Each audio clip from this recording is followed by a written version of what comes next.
मैं राहुल आत्मिक चैरिट्स में आपका स्वागत करता हूँ। आज के दिन में मैं आपके लिए एक नया समाचार लेकर आ चुका हूँ। आज के दिन में मैं आपको परमेश्वर की एक अच्छी सी कहानी लेकर सुनाने आ गया हूँ। इस कहानी की शुरुआत होती है एक ऐसी जगह से जहाँ पर सभी लोग दशमांश इकट्ठा कर रहे थे।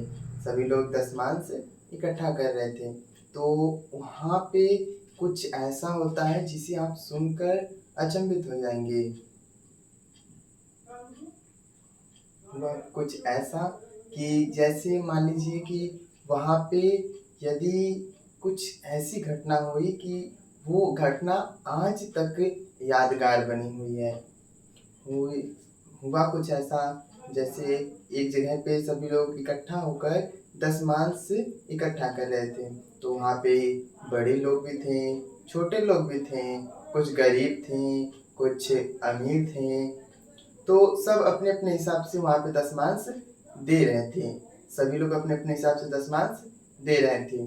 तो वहाँ पे प्रभु, इसके बारे में हम पढ़ेंगे। हम वहाँ पे पढ़ते हैं तो हमें पता चलता है कि वहाँ पे एक एक मान लीजिए एक ऐसा स्थान बना था जहाँ पे सब लोग दशमांश इकट्ठा कर रहे थे और प्रभु यीशु मसीह वहाँ पे खड़े होकर या बैठकर वहाँ पे देख रहे थे कि कौन कितना दे रहा है, कौन कितना दे रहा है, उनके राज्य के लिए कौन कितना दे रहा है। तो वे बैठकर देख रहे थे। तो कुछ बड़े बड़े लोग आए जो बहुत ही अमीर थे, जो धनवान थे। उन्होंने अपनी बढ़ती में से उन्हें धन दिया। किसी ने ज़्यादा पैसे दिए, किसी ने कम पैसे दिए।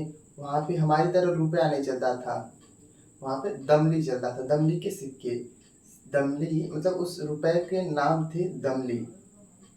तो प्रभु देख रहे थे कि कौन कितना डाल रहा है। कुछ धनवान व्यक्तियों ने बहुत सारी दमलियाँ डाली, हजारों लाखों रुपए तक के कुछ लोगों ने डाले, क्योंकि उनके पास तो था उतना, वो उतना डाल सकते थे। कुछ छोटे लोग भी आए थे, जैसे गरीब लोग। कोई भी आश्रम है तो वहाँ पे आपने देखा होगा छोटे बड़े सभी लोग रहते हैं। जैसे कि कुछ अमीर कुछ गरीब, हर प्रकार के लोग पाए जाते हैं हर आश्रम में, हर कलीसिया में, हर जगह पे। तो वहाँ पे भी कुछ ऐसा ही था। जब वहाँ पे एक विधवा औरत पहुँचती है, तो एक विधवा औरत प्रभु प्रभु केवल देखकर पता लगा लेते थे कि किसके पास कितना धन है, कौन क्या करता है, कौन क्या कर कर आया है, ये पैसा कहाँ से लेकर आया। प्रभु देखकर सब कुछ सबके बारे में जानते थे। तो एक विधवा औरत आती है। जब वो विधवा स्त्री आती है तो वो हजार नहीं, लाख नहीं, केवल दो दमली के सिक्के लाती है, जो एक अधीले के बराबर होता है। वो वहाँ का पैसा होता है, वो उस समय का पैसा होता है ना। तो जब वो दो दमली डालती है तो प्रभु यीशु मसीह कहते हैं। तो इसके बारे में हम पढ़ते हैं मार्कुस रचित सुसमाचार अध्याय 12 पद संख्या 41 से 44 तक में। तो हम 43 में पढ़ेंगे कि यीशु ने उनसे, अपने चेलों को अपने पास बुलाते हैं और कहते हैं कि ये जो भंडारा इकट्ठा हो रहा है, ये जो पैसा इकट्ठा हो रहा है, ये जो दान, ये जो दशमांश इकट्ठा हो रहे हैं, इस विधवा स्त्री ने सबसे ज्यादा पैसे डाले। सभी चेले अचंभे हो गए। अरे प्रभु, ये आप क्या कह रहे हैं? कई लोगों ने तो लाखों लाखों रुपए डाले हैं, कई लोगों ने लाखों डमलियाँ डाली हैं, पर इस विधवा स्त्री ने तो मात्र केवल 2 डमली डाली है, केवल 2 डमली। परंतु और सभी लोगों ने तो हजारों लाखों डमलियाँ डाली, तो उनका धन अधिक हुआ ना।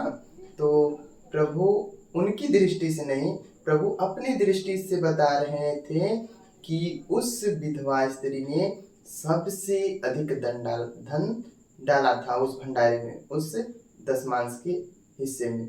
तो प्रभु प्रभु को तो पता है कि वो कैसे उस स्त्री ने वो 2 दमड़ी डाली थी।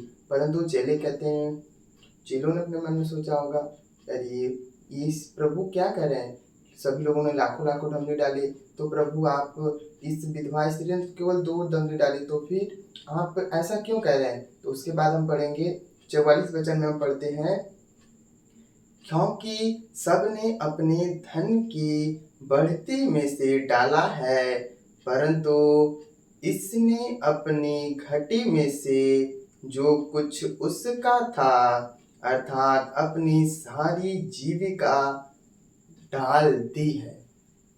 मतलब इसकी हम अगर अर्थ को समझने की कोशिश करें तो यहाँ पे लिखा है कि अर्थात अपनी सारी जीविका इसने डाल दी है। अर्थात यदि किसी के घर ना हो, कि कोई किराए पे रहता हो और उसे महीने का पगार 2000 रुपये, 4000 रुपये, 10,000 रुपये मिलता हो, तो उसकी वो जीविका हो गई, वो 10,000 रुपये उसकी जीविका हो गई।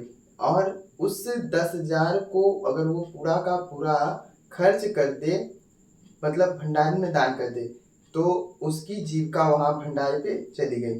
तो उसी प्रकार प्रभु कहते हैं, इस विधवा स्त्री ने अपनी सारी जीविका, मतलब उसके पास अपना घर चलाने के लिए, अपना संसार, अपना जीवन बसर करने के लिए केवल 2 दमड़ी थी, केवल 2 दमड़ी के सिक्के थे। तो उसने अपनी सारी जीविका उस भंडारे में दान कर दी। तो इसीलिए प्रभु उस स्त्री से कहते हैं कि अपने चेलों से कहते हैं कि उस स्त्री ने सबसे अधिक धन दिया है। तो तब चेलों को पता चलता है कि अच्छा, प्रभु ये कहना चाहते थे। तो इसी प्रकार हमारे जीवन में भी यदि हम अपनी घटी में देना शुरू करते हैं, अपनी घटी में परमेश्वर के भंडारे में देना, इकट्ठा करना शुरू करते हैं, तो हम अपने परमेश्वर की नज़दीकी में, दृष्टि में बढ़ जाते हैं। तो हमारे पास जितना है हमें उतना देना शुरू करना है। हमें ये नहीं देखना हमारे पास लाख हो जाएंगे, करोड़ हो जाएंगे, तब परमेश्वर के भंडारे में, अर्थात परमेश्वर की चर्च में, परमेश्वर के आश्रम में देना शुरू करेंगे। तो पहले हमें ये समझना पड़ेगा कि दशमांश देना क्यों जरूरी है। हम प्रभु के 10 आज्ञाओं में भी देखेंगे तो दशमांश दिया जाता है। तो दशमांश देना जरूरी क्यों है? पर प्रभु तो उस दशमांश को लेता नहीं है। यीशु मसीह अर्थात परमेश्वर वो दशमांश को तो लेता नहीं, वो दशमांश तो आश्रम में चला जाता है, चर्च में चला जाता है। तो हम इसके बारे में बाइबल में पढ़ेंगे कि सारे दशमांश और आहार मेरे भवन में ले आओ, ताकि मेरे भवन में भोज वस्तुओं की कमी ना रहे। तो अर्थात हम जो दशमांश देते हैं, जो अपना कुछ थोड़ा बहुत निकाल, जो परमेश्वर ने हमें दिया उसमें से थोड़ा निकाल कर हम आश्रम को देते हैं, चर्च को देते हैं, तो हम अपने परमेश्वर के भंडारे में इकट्ठा करते हैं, अपने परमेश्वर के भवन में उसे इकट्ठा करते हैं। जब हम अपने परमेश्वर के भवन में देते हैं तो हमारा परमेश्वर जो हमारे लिए स्वर्ग में हमारे लिए भवन तैयार कर रहा है, उस भवन में हमें उससे लाभ उठा सकें। तो हमें भवन में देना इसलिए जरूरी, हमें भवन में इसलिए देना चाहिए कि भवन में भोज वस्तुओं की कमी ना हो।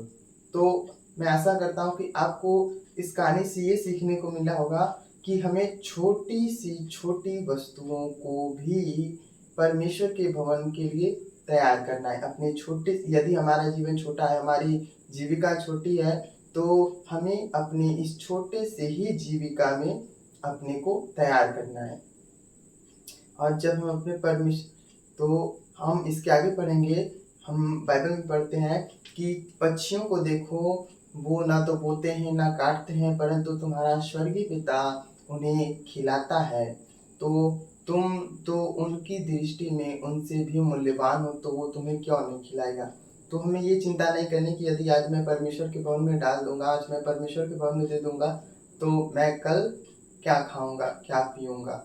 हमें केवल अपने परमेश्वर पर पूर्ण हृदय से भरोसा रखना है, उस पे अपनी दृष्टि लगाए रखनी है और अपना आसरा कभी नहीं छोड़ना है। तो आइए हम प्रार्थना करते हैं। आज के इस वचन से यदि आपने कुछ सीखा हो तो प्लीज़ इस चैनल को, इस वीडियो को लाइक कीजिएगा। आइए हम प्रार्थना करते हैं आपके लिए।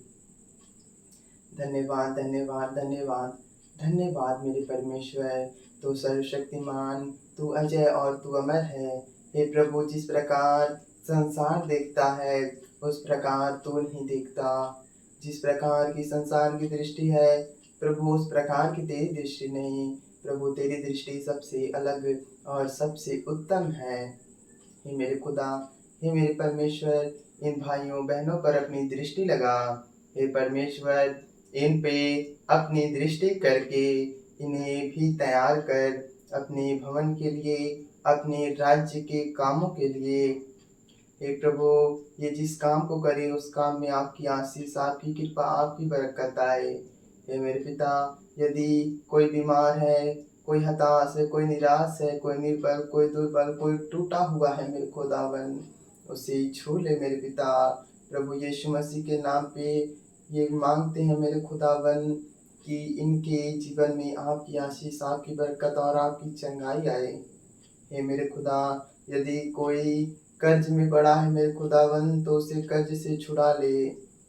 हे मेरे खुदावन, यदि इनके परिवार के सदस्यों में कोई शराबी है, कोई जुआरी है, कोई नशे की लत में फंस चुका है मेरे खुदावन, तो तू छुटकारा देने वाला है प्रभु। हे प्रभु, इन्हें हर बंधनों से छुड़ाकर, हर शराब के बंधनों से छुड़ाकर, जुए के बंधनों से छुड़ाकर इन्हें परिवार में सुख शांति ला मेरे खुदा। हे मेरे खुदा, यदि इनके परिवारों में लड़ाई झगड़े हो रहे हैं, इनके परिवारों में किसी प्रकार की कमी घटी है मेरे खुदावन, तो उस कमी घटी में आप प्रभु उन लड़ाई झगड़ों में शांति बनकर आप प्रभु, क्योंकि तेरा वचन कहता है मैं अपनी शांति तुम्हारे लिए छोड़ जाता हूँ मेरे प्रभु, तेरी शांति इनके परिवारों में आए। हे प्रभु, यदि वे किसी काम में हाथ बढ़ाएं, वे किसी चीज़ में आगे बढ़ना चाहे प्रभु, उनका मार्गदर्शन कर। पिता, पुत्र और पवित्र आत्मा के नाम पे प्रार्थना को मांगते हैं प्रभु। इन पर अपनी दृष्टि लगा के इन्हें जो कुछ तू देखता है इनके जीवन में उसे पूरा कर। हे प्रभु, तेरा राज्य इनके जीवन में आवे। पिता और पुत्र पवित्र आत्मा के नाम पे प्रार्थना को मांगते हैं। आमीन, आमीन और आमीन। मेरे भाइयों और मेरी बहनों, आप परमेश्वर पे भरोसा रखिए और परमेश्वर आपको अवश्य ही चुनकर अपने राज्य के लिए तैयार करेगा।